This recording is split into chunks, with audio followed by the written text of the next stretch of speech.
Hello everyone, Damon Shadowdrake for Foundry Server, here with a video tutorial that I hope you will find both useful and easy to use.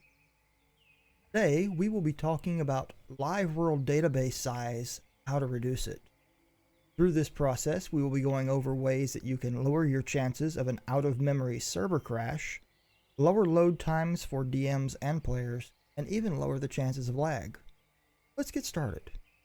First, let's talk about what an out-of-service failure is. Your Foundry server instance will suffer an out-of-memory failure when certain databases become too large to load completely into memory. The normal causes are your chat logs, live world scenes, live world actor databases, live world item databases, and spell databases. I use the words live world because you have several databases for each of these, but only one of them is ever in use at all times. We'll get into those in just a minute, but let's start with the easiest thing that we can fix, that being your chat log. Foundry Server never removes your chat log automatically. It just keeps adding to the database, making it bigger and bigger. A good practice would be to first download your chat logs by clicking on the disk icon, and then clearing the chat logs by clicking on the trash can. I do this each week after my sessions, and if you've not done this in a while or ever, you can free up anywhere from 1 to 10 megabits of server memory just by doing this little bit of house cleaning. Now let's get on to the real talk. We'll start with the actors database, the actor directory. So at the top I click on my actors directory, and as you can see, I have nearly the entire monster manual sitting here at my fingers just a click away. I also have other monsters and NPCs that I've created. Do I need all these things in here? The answer is no, not at all.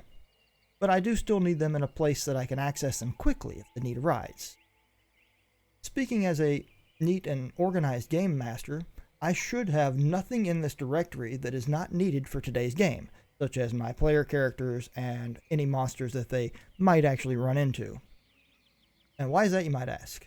The answer is because each of these actors in this directory is taking up that valuable memory space that we've been talking about. And not only do they have to load into memory for you each time that you start your game, they must also load into memory for each of your players when they join. Massive directories like this one are a large contributor to long load times and lag when changing maps in game. Now that we've found one of the problems, how do we fix it? The answer is we create a compendium. Compendiums are also databases, but they are not loaded into memory until you actually open them. That means you can add as many monsters to it as you want and have them just a couple of clicks away when your players decide to wander off the path you've chosen for them. Now, creating compendiums couldn't be simpler. We'll simply go over to our compendiums tab, and you'll see right at the top we have a button for create compendium. We click on that. We'll give it a name. We're going to call this test monsters. Then we have our entity types. Monsters are actors, much like player characters or NPCs. They are actors. We click create compendium. And now we'll see down here at the bottom, we have a new empty compendium called monsters. Now our compendium is ready, we need to populate it. To do this, we go back to our actors tab. Here, we're going to open up something. Oh, let's do the abjurations. Okay, so we found this. We right click and we're going to tell it export to Compendium.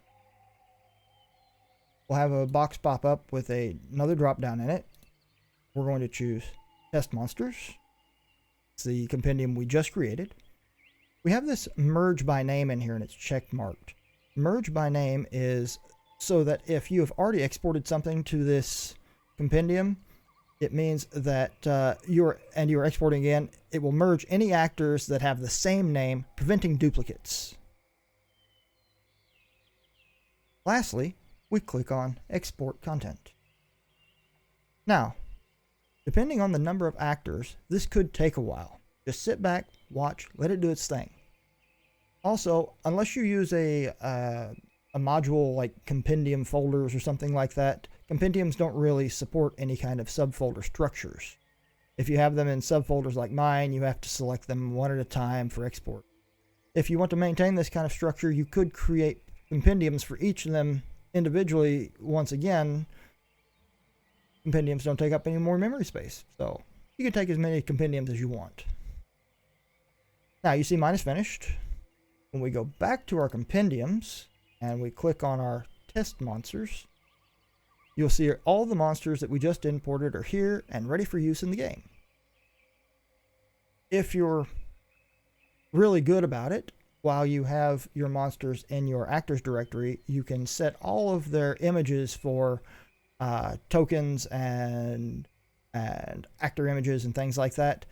And when you export it to the compendium, it will save all that information, linking right back to those images, even though they're not active actors.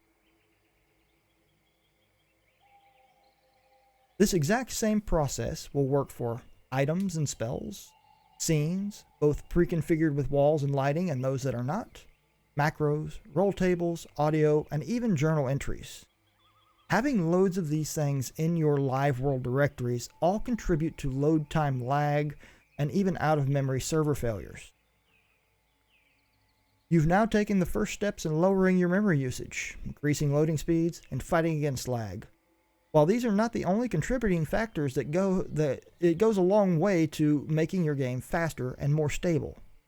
I hope you'll join me for the next video where I'm going to teach you how to take the compendiums you just made and turn them into your very own module that you can share across multiple game worlds, preventing you from having to import the same content several times.